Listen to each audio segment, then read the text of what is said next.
आप सभी शिक्षक साथियों को मेरा नमस्कार। साथियों, जैसा कि शिक्षकों को कई प्रकार के अवकाश दिए जाते हैं, चाहे महिला शिक्षक हो या जो है सादा शिक्षक यानी कि मेल शिक्षक हो, तो उनको कई प्रकार के अवकाश दिए जाते हैं। जैसे महिला शिक्षकों को सीसीएल अवकाश दिया जाता है और जो है प्रतिकार अवकाश के संबंध में भी नियम लागू हुए हैं।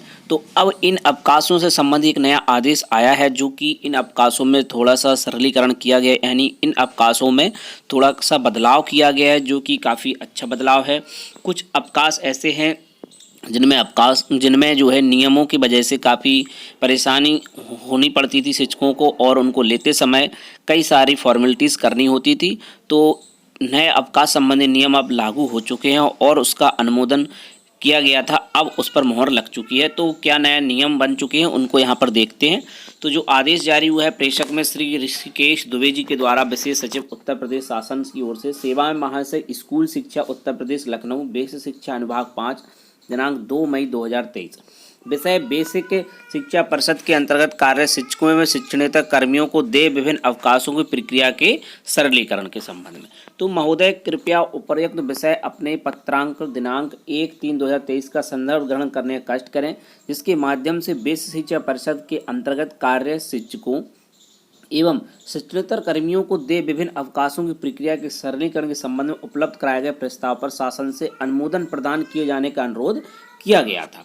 ठीक है, तो फिर उस पर शासन स्तर पर समय विचारोपरांत आपके उक्त पत्र दिनांक 1/3/2023 द्वारा बेसिक शिक्षा परिषद के अंतर्गत कार्य शिक्षकों एवं शिक्षणेतर कर्मियों को दे विभिन्न अवकाशों की प्रक्रिया के सरलीकरण के संबंध में उपलब्ध कराए गए प्रस्ताव पर सक्षम स्तर द्वारा अनुमोदन प्रदान कर दिया गया।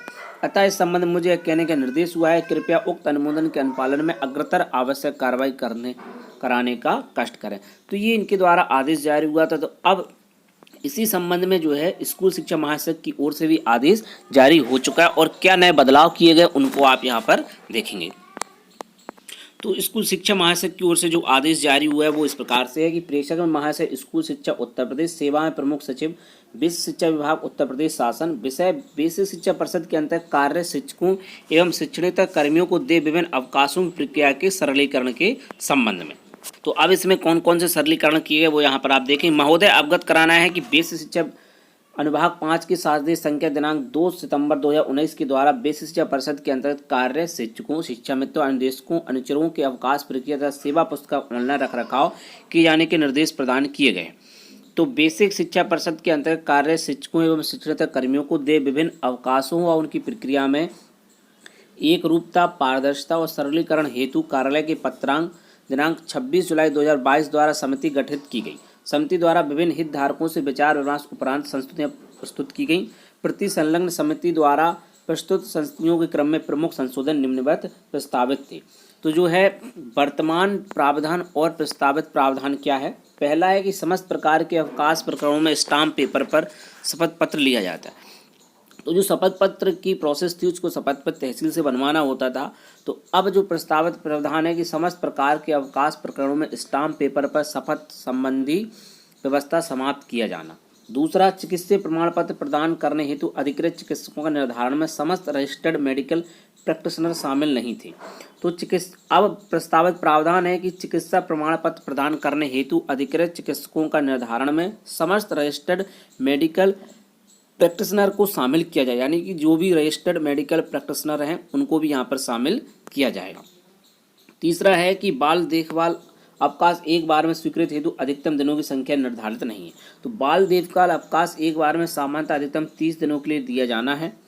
चुनाव, आपदा, जनगणना, बोर्ड परीक्षा ड्यूटी अथवा विद्यालय परीक्षाओं की अवधि व उससे 5 दिवस पूर्व तिथियों हेतु प्राप्त बाल देखभाल अवकाश प्रकरणों को खंड शिक्षा अधिकारी जिला बेसिक शिक्षा अधिकारी द्वारा समयिक विचार उपरांत निस्तारित किया जाए। यानी अगर इन ड्यूटियों में आपकी ड्यूटी लगनी है तो इसको जो है समय विचार उपरांत ही निस्तारण किया जाएगा। उक्त से भिन्न अवधियों हेतु प्राप्त बाल देखभाल अवकाशों प्रकरणों विद्यालय बंद होने की स्थिति को छोड़ करके खंड शिक्षा अधिकारी द्वारा अनिवार्य रूप से अग्रसित किया जाएगा व जिला बेसिक शिक्षा अधिकारी द्वारा अनिवार्य रूप से स्वीकृत किया जाएगा। सिर्फ इन परिस्थितियों में विचार किया जाएगा, बाकी में इसको खंड शिक्षा अधिकारी जी को एवं जिला बेसिक शिक्षा अधिकारी को सीसीएल को अप्रूव करना ही होगा। यानी कि जो सीसीएल की प्रोसेस है उसको यहाँ पर थोड़ा सा इसमें बदलाव किया गया है। इसमें जो है आप इसको रिजेक्ट नहीं कर सकते हैं, सिर्फ इन 5 चीज़ों को छोड़कर ये दिवस जो आपको बताया गया, चुनाव, आपदा, जनगणना, बोर्ड परीक्षा अथवा विद्यालय परीक्षाओं की अवधि में ही इसमें समय को विचारोपरांत ही निस्तारण होगा। लेकिन इन सभी को छोड़ करके बाकी अगर सीसीएल अप्लाई होती है तो जिला बेसिक शिक्षा अधिकारी द्वारा अनिवार्य रूप से स्वीकृत की जाएगी और साथ ही खंड शिक्षा अधिकारी द्वारा इसको स्वीकृति प्रदान की जाएगी। चौथा पॉइंट है कि बेसिक शिक्षा परिषद के पत्र दिनांक 20 फरवरी 1999 के अनुसार बेसिक शिक्षा परिषद के अंतर्गत कार्य शिक्षकों एवं शिक्षणेतर कर्मियों को ग्रीष्म अवकाश, शीत अवकाश में सक्षम अधिकारी के आदेश पर कार्य किए जाने के सापेक्ष अर्जित उपार्जित अवकाश दिया जाता है। सक्षम अधिकारी निर्धारित नहीं है। तो बेसिक शिक्षा परिषद के पत्र दिनांक 20 फरवरी 1999 के अनुसार बेसिक शिक्षा परिषद के अंतर्गत कार्य शिक्षकों एवं शिक्षणेतर कर्मियों को ग्रीष्म अवकाश, शीत अवकाश में सक्षम अधिकारी शासन स्तर और राज्य स्तर के आदेश पर कार्य किए जाने के सापेक्ष अर्जित उपार्जित अवकाश दिया जाना है। ठीक है, तो इसमें राज्य स्तर और शासन स्तर के आदेश पर कार्य किए जाने के सापेक्ष अर्जित और उपार्जित अवकाश दिए जाएंगे। तो 5वां पॉइंट है यहाँ पर कि वर्तमान में प्रतिकार अवकाश स्वीकृत किए जा रहे हैं। तो परिषदीय विद्यालय में कार्यरत कर्मियों को निर्बंधित अवकाश, प्रतिकार अवकाश एवं अध्ययन अवकाश अनुमान नहीं होना। तो ये वाला पॉइंट अभी भी इसमें विवाद लग रहा है, इसमें कुछ सुधार होगा। अतः बेसिक शिक्षा परिषद के अंतर्गत कार्य शिक्षकों एवं शिक्षणेतर कर्मियों को दे विभिन्न अवकाशों की प्रक्रिया का सरलीकरण के संबंध में प्रस्ताव संलग्न कर इस अनुसार परिषद है कि शासन कृपया अनुमोदन प्रदान करने का कष्ट करें। तो इस पर जो है अनुमोदन मिल जाएगा और ये प्रस्ताव पारित किए गए हैं। इस पर शासन स्तर से जो आदेश हैं उस पर इस पर अनुमोदन मिल जाएगा और इसी हिसाब से अब नए नियम लागू हो जाएंगे जो कि शिक्षकों के लिए होंगे। ये लास्ट वाला पॉइंट है, इस पर कुछ बदलाव हो सकता है। बाकी के जो लग रहे हैं कि उन पर अनुमोदन हो गया है और उन पर अनुमोदन प्रावधान हो जाएगा। तो यहाँ पर लास्ट पॉइंट में कहा गया कि शासन कृपया अनुमोदन प्रदान करने का कष्ट करें। तो उन जो पॉइंट है उन पर अनुमोदन मिल जाएगा। ठीक है, ये वाला आदेश जो है जारी अब हो चुका है। अब इसी के अकॉर्डिंग जो है अवकाश संबंधी नियम लागू होंगे। तो साथियों नए अवकाश संबंधी नियम जो हैं अब इसी हिसाब से लागू हो जाएंगे।